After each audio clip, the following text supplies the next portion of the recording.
Welcome everybody to my podcast, Big Little Small Talk. I'm Megan O'Hara Sullivan and I love to talk, but I also love to listen. If you're new here, welcome. Thanks for joining me today. I hope you enjoy the episode.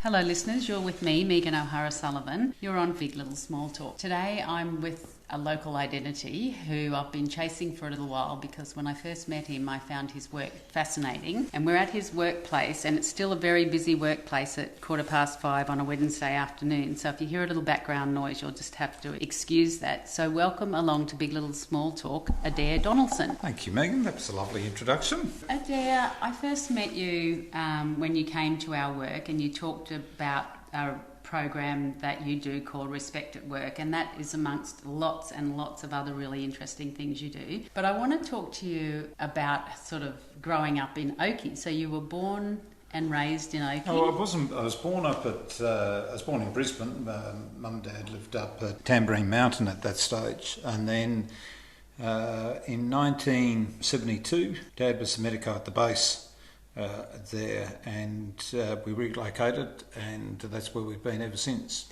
So he's an army doctor? Oh, he was an army doctor back then, and that specialised in aviation medicine, and that was his passion. And then from there it would take him all around the world, but he would end up being the Director of Medical Services for Qantas, and then he would retire back to Oakey as well. So Oakey has... Toowoomba is where I live, but Oakey has always been my hometown. Yeah. So you come from a family of medical people, don't you? Who else is a doctor in your family? Yeah, I know. It's a bit rough, isn't it, from a point of view that obviously Dad's a doctor, and then my eldest brother, Eric, is a surgeon in town, and then I think of my nieces and nephews, I think there's a grand total of three... there's six of them, which are all doctors. Okay. So that's a fair strike rate, isn't it? Yeah, but I can certainly tell you that I was never going to be a doctor, and I suppose that being a doctor isn't for everybody. Yeah. Do you think that there was a certain amount of pressure in your family, an expectation that? No, I don't know about that. And if there was an expectation, I know that Dad's immensely proud of all of us. Mum and Dad was immensely proud. Mum's no longer alive, but Mum and Dad were proud of us no matter what we did. Adair, where do you fit into the family? What number I'm are the you? youngest. I'm the youngest, so... they talk about birth order, don't they? Oh, and how birth order works, and that's the birth order. Mm-hmm. So what do they say? They say that the eldest is born to rule the world, and that would be my brother Eric, and then that I'm the youngest, and the youngest is there to change it. So I think that in our family, that's about right. Oh, I'm very interested in birth order, and in fact, I've read some study where people who are the babies of families tend to marry other people who are babies, and the firstborn children...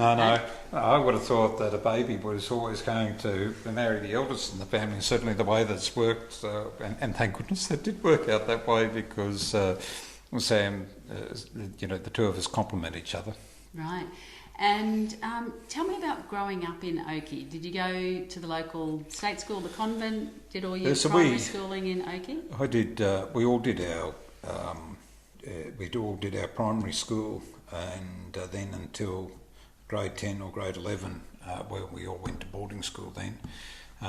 But so I went to St Monica's, and then to Oakey State High School until grade 10. And then went to Downlands after that. Right. So would you go home on the weekend? Or? I'd go home on the weekend, but Mum and Dad, when I was in year 11 and 12, Mum and Dad had moved down to Sydney. So I didn't have that opportunity, which my siblings had had. Yeah.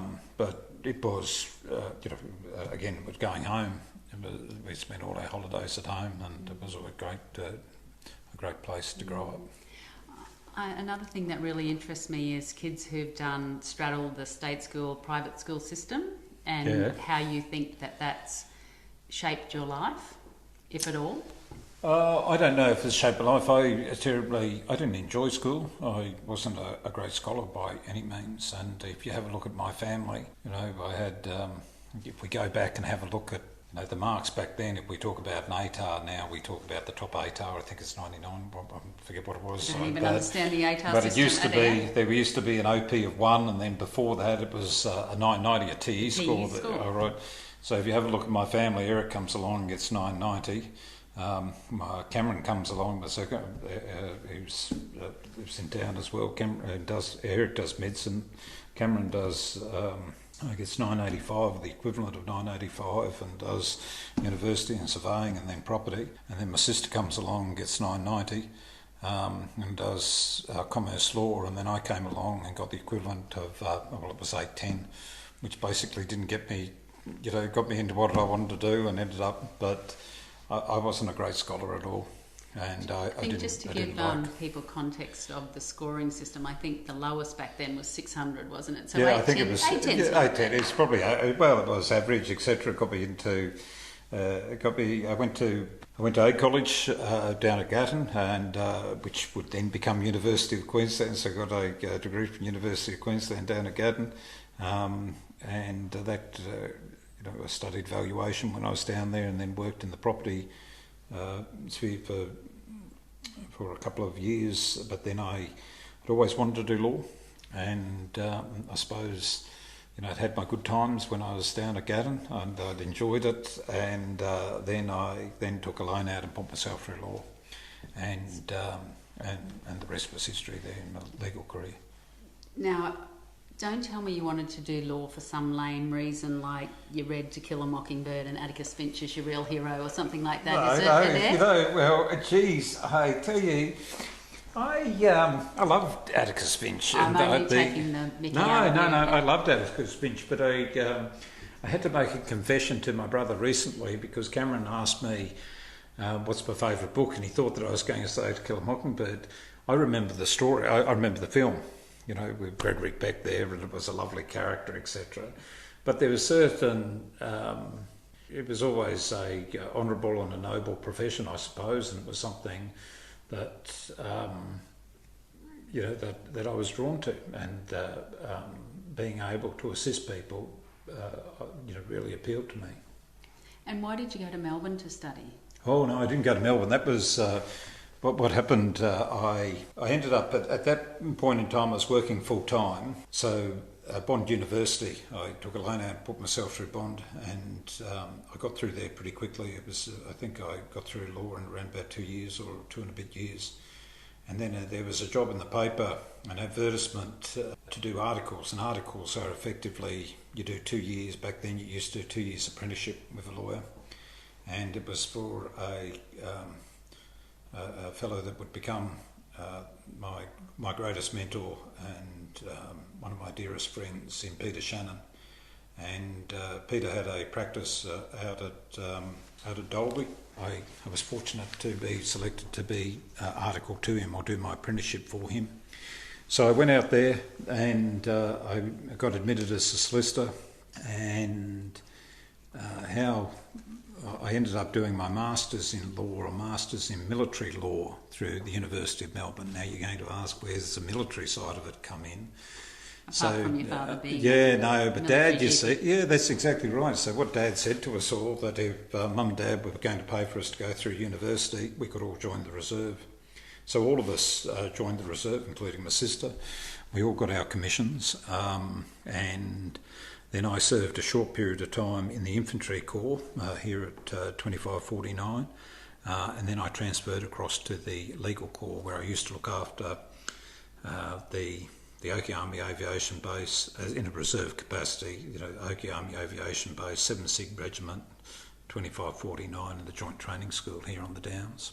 So that's how that comes about. You are a funny mixed bag of things, Adair. Yeah. Let me go back a couple of steps. Yeah. What was the favourite book then? What was the favourite book? There was, what was my favourite book? Oh, geez. Or when your brother Cameron asked you. So there's a wonderful book. It was called The Resilience Project by Hugh Van Solenberg. He was a teacher. It's only quite over the last 5 or 6 years. But it's the most wonderful story about resilience. And a teacher that decides that, teachers are wonderful. I think that I love the work that teachers there on the front line and the difference that they can make in people's lives. And it's a story of a teacher that then believes that he can do something different, and that's developing this resilience project with mental health and those sorts of things. It's a lovely story. It's full of humour. That's my favourite book. That's your favourite. Well, Yeah. I've had various discussions with people doing Big Little Small Talk about whether are you born with resilience or can you learn resilience? Oh, that's interesting. Are you born with resilience? Well, I think resilience comes through your background, doesn't it? I think that you're shaped by your background. Well, I guess That's it flies interesting, isn't it? in the I don't face know. of, can you teach people, particularly younger people, who I want you to talk about to me in a minute, Yeah. can you teach them resilience in the face of social media and the pressures Yeah. now? Can you teach them how to be resilient and see it through? Yeah, I suppose I've never thought about that. I would like to think that you can teach resilience. I would like to think that you can. Hmm. That's a yes for that. Yes. Now, before we go any further on to much more serious topics, I have been asked to ask you, how do you keep yourself fit and healthy? I struggle big time. How do I manage to do that? I don't. That's the short answer. Yeah, I'd like to. I need to do a lot more. So, I'm not the person. I want to ask you that because I'm a shocker at that. So Maybe that's why. Probably that came from my wife. Maybe that's why they asked me to ask you. Okay, so talking about being fit and athletes, can you tell me about the work that you were doing with footballers and around... there's two parts of this question. One, I want to ask you about the footballers and the work that you have done in trying to make them more aware about consent. And then the other part is about athletes and what programs for them to recognise how to be safe. So can we start with the work that you've done with the footballers? And how did that come about? Well, it came about. So the work that I do, I think it comes back to the work that started here in this community. Because some of your listeners may recall that back in, I think it was around about 2007 or thereabouts, the then federal government declared war on drugs. So they put $54 million into, all it was a green pamphlet and going to every letterbox. It was Rudd government back then, $54 million. And I looked at that and I thought, geez, it was great information in it, but it wasn't starting a conversation. So as chance would have it, I brought a group, I had a chance to talk to a group of principals from our region. There was also health workers there, and there was also police officers or members of the police. And again, I come back to this is the most incredible community when we talk about education in our schools that we have here, and particularly our principals who are incredibly proactive. And I pitched an idea, and the idea was that rather than sugarcoating these issues, we should be showing real case examples. And what we should be doing is rather than treating young people as a problem to be solved, we treat them as part of the solution. There's a difference there, from a point of view that, and I'd gone and done all my research and I said, listen, I reckon this can work. So they got behind me and I became a movie maker. All right, so I'd write these scripts and then so that's where it started. So just can I get clarification there? Is this around consent? Is this around drug taking? This is back in 2007. So if you want to talk about consent, we've been talking about consent since 2007. Some people say, listen, we're talking about the Me Too movement that came in round about 2019, I think that, or no, it was probably around that later on. But the Australia has been leading the way with respect to consent in this space since 2005, 2006. We were the people, incredibly, there used to be a lady by the name of who's passed away now, Professor Maura Carmody, and Karen Willis, and these two incredible women. They forged the way with respect to sex and ethics and addressing these issues. So I'd read up about it, and I still say that you can't look at these matters in isolation from anything else. So if you come along and you say, okay, we're going to talk about drugs. Okay, well, you can't talk about drugs unless you're going to talk about other issues that go with it, because invariably there's issues with respect to consent. Invariably there's issues with respect to drug driving. And then we've seen it develop over a period of time. We had alcohol-fueled violence, we then had the use of mobile telephones, we've had the social media, and the law is constantly, or as new issues develop, there is going to be new cases and things that people need to be aware of. So what I did was I developed a resource at that time that dealt with 5 issues, which was, 2 of them involved consent, one involved the use of mobile phones while you're driving. This is 2007. Okay, so we're not talking about it back then. And then one involved drugs and one involved alcohol-fueled violence. And so I showed the clip. The first time we did it was at the Empire Theatre.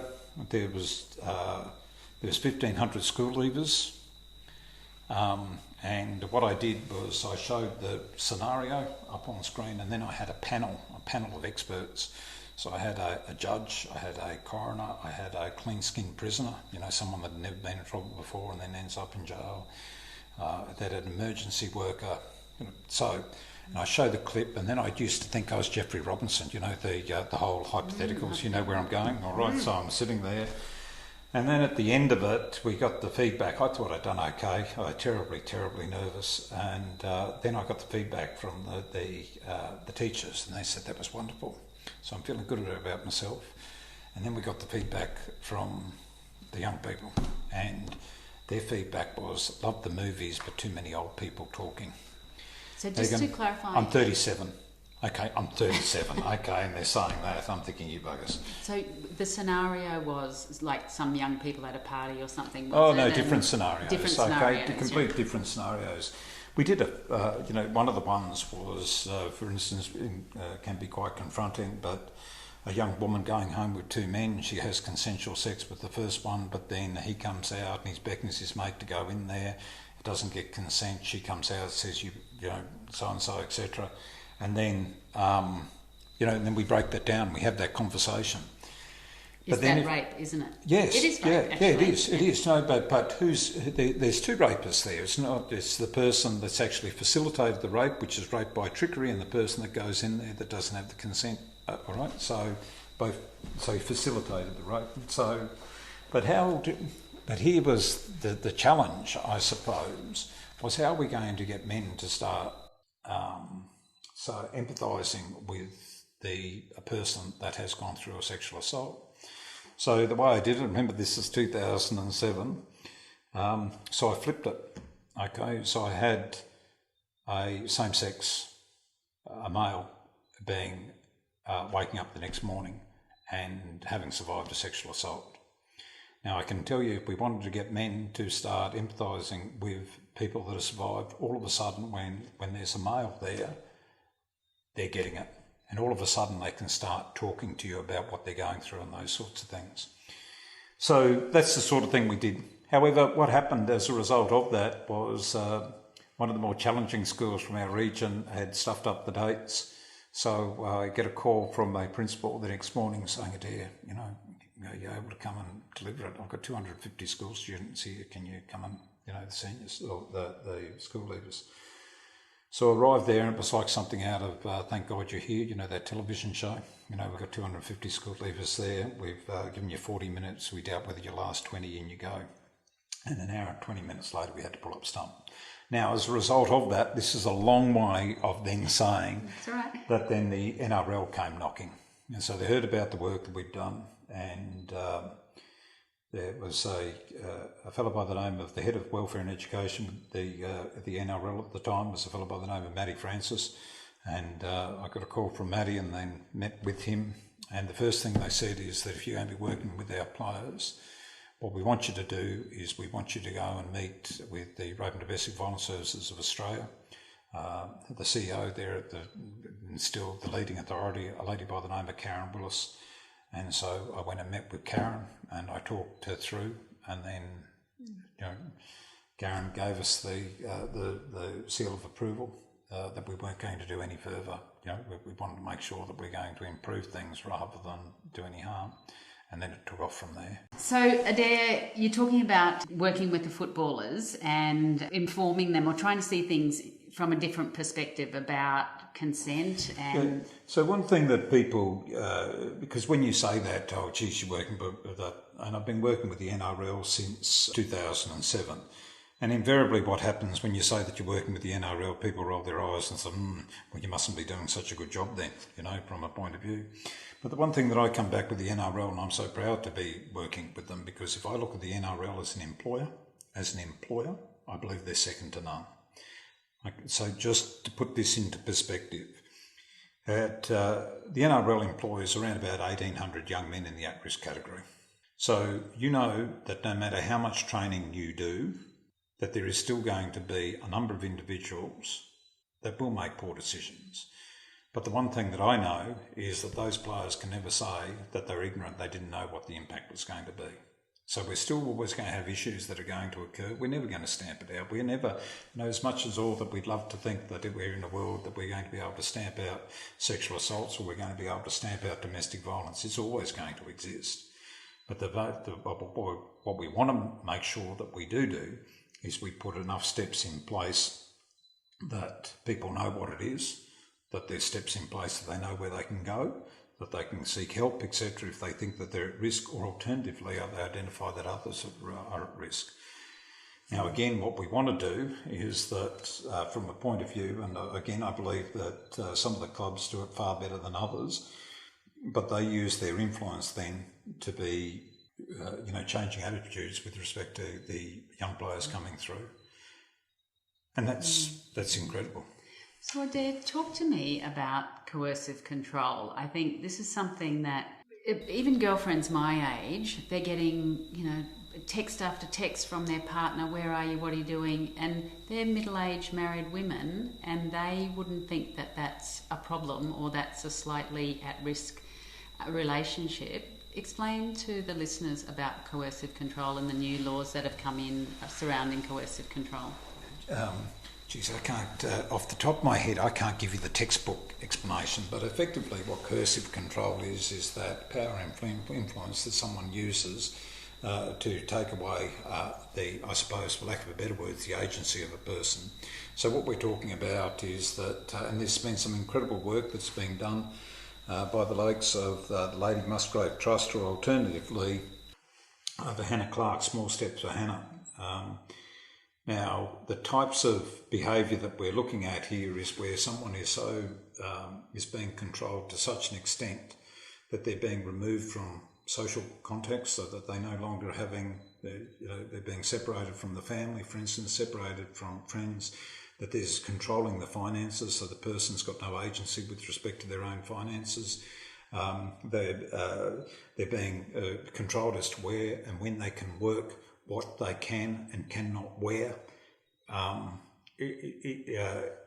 when I talk about that, anybody that we talk about that coercive control, that it's insidious that someone can have that control over a person. And I am so...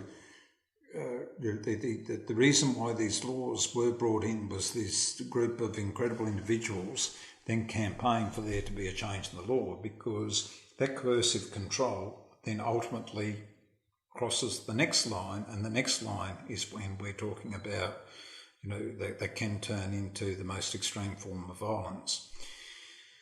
So I suspect that everybody would be aware of what happened to Hannah Clark. Hannah Clark and her 3 beautiful children were murdered, and they murdered in the most violent and horrific way. And when you see the work that her parents, Lloyd and Sue Clark, have done, you can't help but be inspired by them and want to be on and do whatever you can to assist them to help bring about change. So they'll be reliving that trauma each and every day for the rest of their lives. But by sharing their trauma, they're hoping that they're going to bring about change. And they certainly have. For somebody, appreciate how difficult it is to bring about change or legislative change, okay? Do you think, what do you think, Adair, when you hear people say, oh, but men are victims of domestic violence? Yeah, so that happens. It's quite, but they don't happen. It doesn't happen on the same rate that it's happening with women. So with women, we're looking around about 1 in 4 or 1 in 3 women's, whichever data you want to look at. And then with men, we're looking at it 1 in 20. So that's those statistics, and it may be, let's say it's 1 in 10, let's say it's 1 in 15 if you want to go to the data. But all the data says that women are being exposed to this on far greater occurrence than with men. What is incredibly concerning is if we have a look at the most recent data, which was released, which now shows that this form of violence or form of influence, the coercive control, has now shifted an age bracket. So the most recent data is looking at 16 to 24, when people are starting to be exposed to this controlling behaviour. And what I'm seeing, and you've got to remember that I go around to schools all over the country, what I'm saying is that it's not uncommon for a question to be asked, or for someone to come and see me at the end of the session and ask, what do I do? My boyfriend or girlfriend is saying that if I break up with them, they'll kill themselves. So what's happening is they're weaponising mental health. So what we need, one of the reasons we need to be doing education more, and I stress that what we're talking about is getting people to understand legal consequences. Legal consequences. We're not trying to moralise. We're talking legal consequences. And so I want those individuals that are getting those text messages that say, hey, if you break up with me, I kill myself. The person that's sending that is the person with the problem. And they're the person that needs to be called out, not the person that's going to feel sorry for feel sorry for them and saying, oh, geez, what can I do? I can't. So just in that instance, Adair, what do you say to those kids? How do they handle that? Yeah, so I talk to them about going and talking to a responsible adult about that, okay, and making sure that they know that that's not their problem. But then if, say, one of your children came to you and said, my girlfriend is saying this, what would be the next steps? What would be my next step in that situation? I'll certainly be talking to my son about it, or we've got 4 boys, okay, so I'd be talking to our children about it, and I'd be, talking to them about, how serious it is by making those allegations, etc. Be saying that person needs to get help, and be recommending that they get help. If I knew the parent, I'd be contacting that parent as well. Because it's obviously a plea for help, isn't it? It is a plea for help. It is a plea for help, but there's no way that individual that's getting it and saying, hey, if you break up with me, because it's a controlling type behaviour. So just on that, can you talk to me about the 4 A's of abuse for survivors then? 4 A's for abuse. So when you talk about the 4 A's, I think what we've been doing. Shall I just remind you what they are? No. I'm talking about what you're talking about is when we talk about abuse. I think that I've got acknowledgement, apology, assurance, and assistance. Yeah. So what we're talking about here is that I've been dealing or assisting survivors of sexual abuse now since 1997, I think it would have been when we first started. And so over that period of time, you'll appreciate that's a lot of trauma that we've seen, etc. And so what I suppose I learnt a long time ago was that when you're dealing with someone that has survived abuse, and when you start talking to them and you say to them, what are you hoping to achieve? By coming forward and sharing your trauma, what are you hoping to achieve? And invariably it comes back to the 4 A's. And so the first thing is an acknowledgement. They want someone to acknowledge what they experienced. That's the second thing they want is someone in authority to then not only acknowledge but accept responsibility and say sorry. Sorry is a big part of it. The third thing is that they want an assurance. They want an assurance by them coming forward and sharing their trauma. They're going to make a difference for others. They're going to bring about change.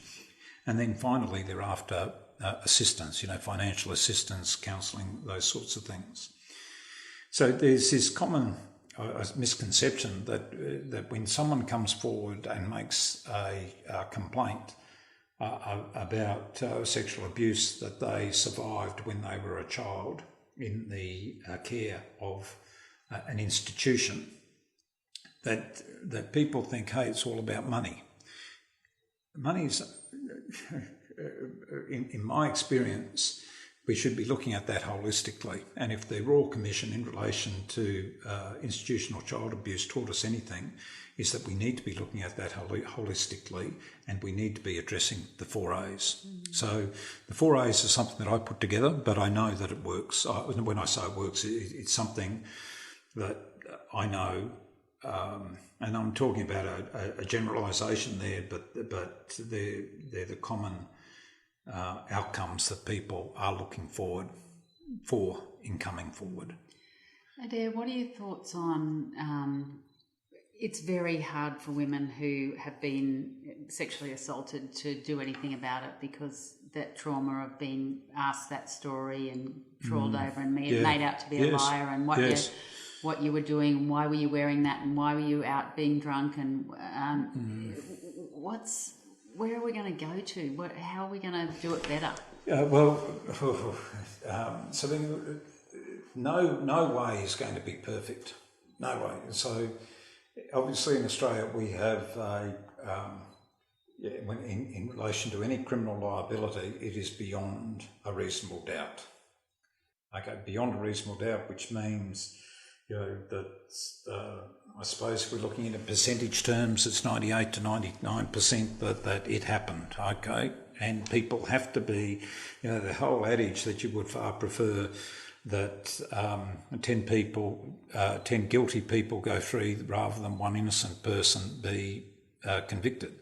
And that has largely been what drives our legal system is the burden of proof in proving that. Now, my very limited understanding of the law, is that why some people will go for the civil? Yeah, the civil to get money. Yeah, it's so not we've got really so much. So a prosecution, the prosecution obviously. So for listeners, that we've got the police investigation and the prosecution of a person for the criminal side of things through the courts, go through the police, and then you can also bring what's called a civil claim, or you can sue someone in relation to that. So the most famous example that I can give you is O.J. Simpson. All right. So people, there's been a Netflix show about it too, isn't it, with respect to the trial of O.J. Simpson. But those that will remember is that O.J. Simpson was a very famous American football player who then became an actor as well. But then he murdered his wife and her partner, his ex-wife and her partner. Now, when he was charged and in relation to the murder, and he was found not guilty. And there was a trial of the century, and he's found not guilty, and they're able to put, there was holes in the defence, etc. The family of the deceased then sued him, and he was then found liable, and I think it was around about 150 million in relation to that. So, and that was on what was called there was a lower threshold of proof, burden of proof. Yeah. So that's what we call a balance of probability, greater than 50% that it may have happened. Do you think that's I'm probably boring I'm boring your listeners to death. I often think about it because I think, is that maybe why some people, I won't just say women, go down that path, because it's not about the money, it's about the sort of the recognition of it very happening. much so. Yeah. It's very much so. But the other big thing about that is that and that's what we do, by the way. We're not involved in the criminal side of things. We're involved in the civil side of things.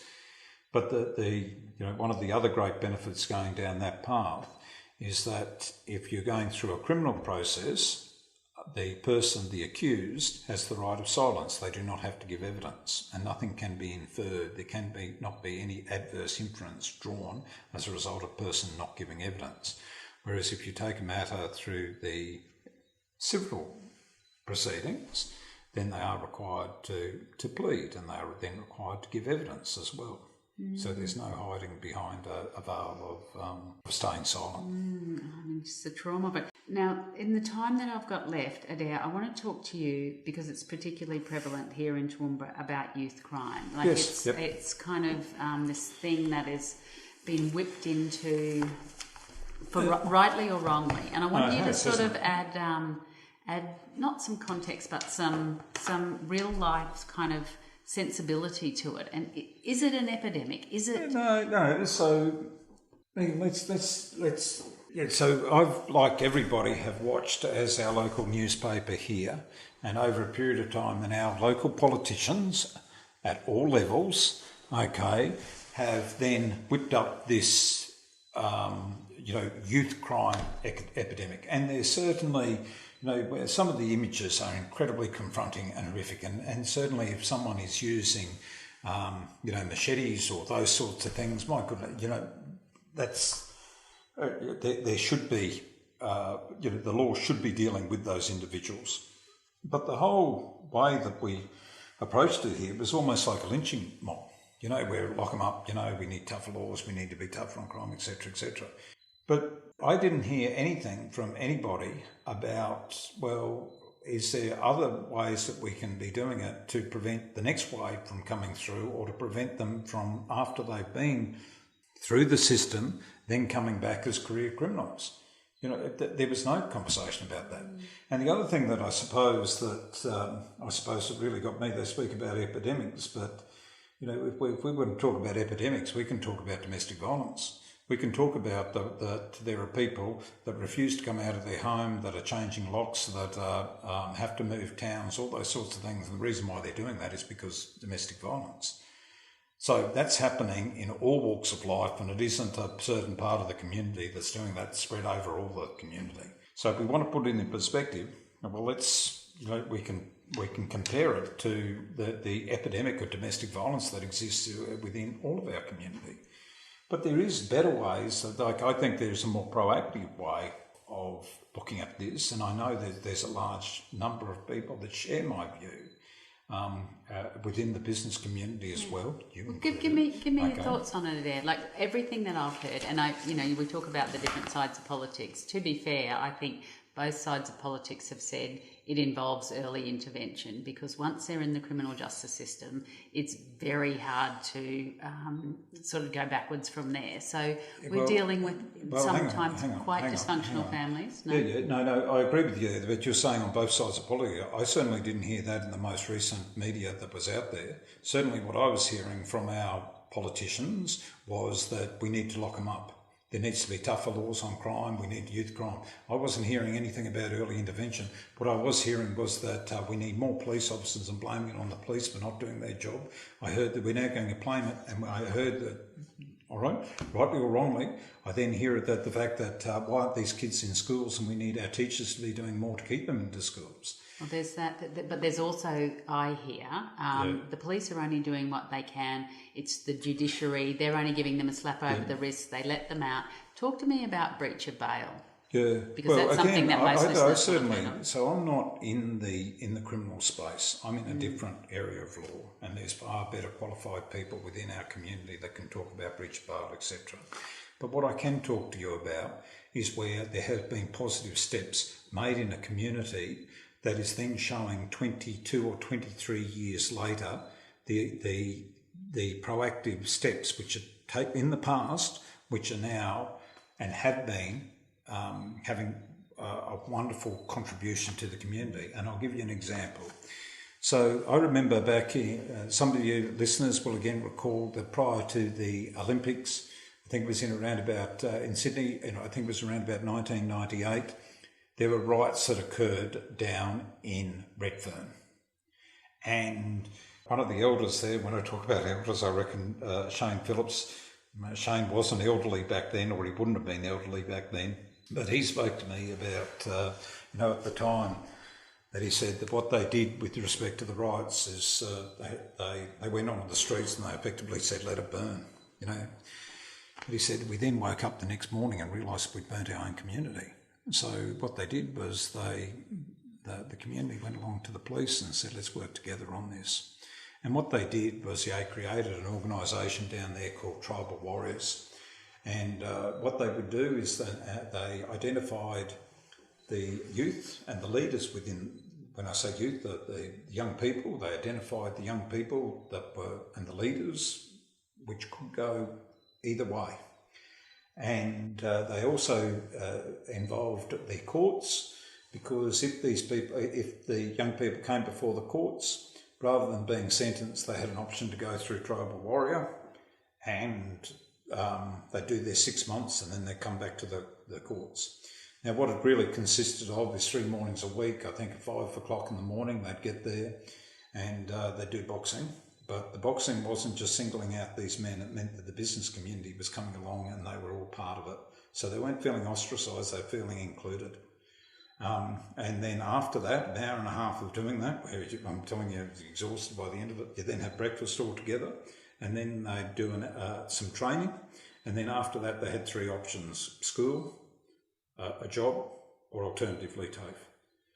Now, that was 1999 when it first started. Fast forward to where we are at the moment. If you do a search of Tribal Warrior, if you have a look at Redfern, it's one of the most incredibly vibrant communities, and sure, they're still going to have their trouble, but the people that they've taken through that system where they identified are the leaders within Tribal Warriors now. And that's with, and I've spoken to Shane about that. I had the privilege, and a great privilege, to go down there and work with them, I think on 3 occasions. Remember, the first occasion was a huge shock to me from the point of view that I gave them a call and I said, what time do you want me here? And they said, we want you here at 5. And oh, goodness gracious, because I'm not the most coordinated of people, and then to be standing there as these, but it showed to me, you had there exercising, you had the young people, you had leaders from each side of the community, you had police officers which weren't in uniform, you had business ownership, and they're all engaging. And then at the end of it, everybody's going past and they're acknowledging everybody, and there's goodwill. So they're the sorts of things that I think we can be doing. So Adair, who takes the lead in that? Like, that's a whole of community response. So whose job is it to coordinate all of that, do you think? So I think that within our community at the moment, we've got wonderful people already in our community. They're wonderfully resourced, and it's not, doing a program like that isn't an expensive program. Down there, they had a wonderful character in Shane that led it. So, yeah, it does need somebody that is able to then say, okay, I'm going to lead it. And then it's our responsibility as a community to then get behind that. And I say it's all of our responsibility. This isn't, it's very easy to say lock them up, but it takes all of us to say, okay, well, we're going, and Toomba's always been this, and Surrounds have always been incredibly proactive community. So I do think that there is a way that we as a community can be doing more and be far more proactive in addressing this issue, rather than taking this whole thing of saying, okay, let's lock them all up. Build bigger jails, no, I know. Bring back the cane. I think I don't know whether you and I were both at the community forum. That was a very edifying experience. But can I just say that I get it from a point of view that I've had family members that have been, that have gone through episodes of crime, etc. And I know that the impact that has, and I don't, not for a moment am I saying that we should be, making excuses or anything, but I think there needs to be a better way as a community that we can be trying to make a difference. Otherwise, what's going to happen is they're going to go away and they're going to come back. It's like a finishing school. Yeah. It's a finishing school for criminals. Now, Adair, just before I let you go, you've got 4 sons of your own. Yes. Yep. Tell me about being a father of all boys. As a woman who's got 5 boys myself, I mean, I was interested. Should have Sam here, shouldn't we? I say to my husband, they won't be in therapy because of me when they're a 40-year-old, and he says, "Don't be crazy. Haven't you heard of the Oedipus complex? Of course, they're going to be in therapy because of you." But I do find it interesting. How do you find being the father to these males who need your modelling and guidance? We are incredibly blessed that we have 4 beautiful young men, and they're going to make mistakes. But between Sam and myself, I think that we brought them up with good values, and that they'll live those values, and they'll live their best lives. That's all that we can hope for, isn't it? And be happy. But it's the greatest achievement that Sam and I believe have had is bringing up the 4 of them. I couldn't agree more. No matter what you do in your life, no matter how much you achieve, how much money you make, at the end of the day, it comes down to you and your family. I'm coming to the end of my time, Adair. I want to find out, Royals. Do you love the Royals? Do you hate the Royals? Who's your favourite Royal? I don't mind the Royals. Who's your favourite Royal person? You can't get past the Queen, can you? The Queen. You're a Queen man. Yeah, I think if you have a look at I think everybody would say the Queen. I think that you think when she came to power, when she was crowned at such a young age, and then what she achieved over all her years, the sacrifices she made.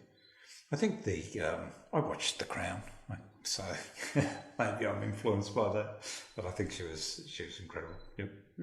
How do you think King Charles will go? How do I think King Charles will go? I'm not so much worried about King Charles. I'm worried about who's going to come after King Charles, I suppose. My wife and I were fortunate enough Sam and I were fortunate enough to visit Highgrove, which was his, where he's a gardener, and it is, and he's very much created a paradise there, and it was hard not to walk around there and be impressed by his vision and those sorts of things. But I suppose that's at a local level, but I thought he was, I haven't got anything against Charles. All right, well, I'll move on to my very last question, which is, what's the song that can't keep you off your dance floor? Anything by ABBA. ABBA? Yep. What's your favourite? Yeah, Mamma Mia? Mamma Mia, any of them. And ABBA Man. Yeah, ABBA Man. Okay. All right. So you weren't expecting that, were you? No, I wasn't. But then there's lots of things about you that I don't quite expect, and I suppose that's why, to go back where we started from, why I have always wanted to interview and hear the story about the wonderful work that you do. And thank you so much. I really appreciate you being my guest. Thank you for taking the time. Yep, thank my you. pleasure. Thank you. If you or someone you know is at risk of experiencing domestic, family, or sexual violence, help and support is available by contacting the following services: 1-800-RESPECT on 1-800-737-732 or 1-800-RESPECT.org.au. DV Connect on 1-800-811-811 or dvconnect.org.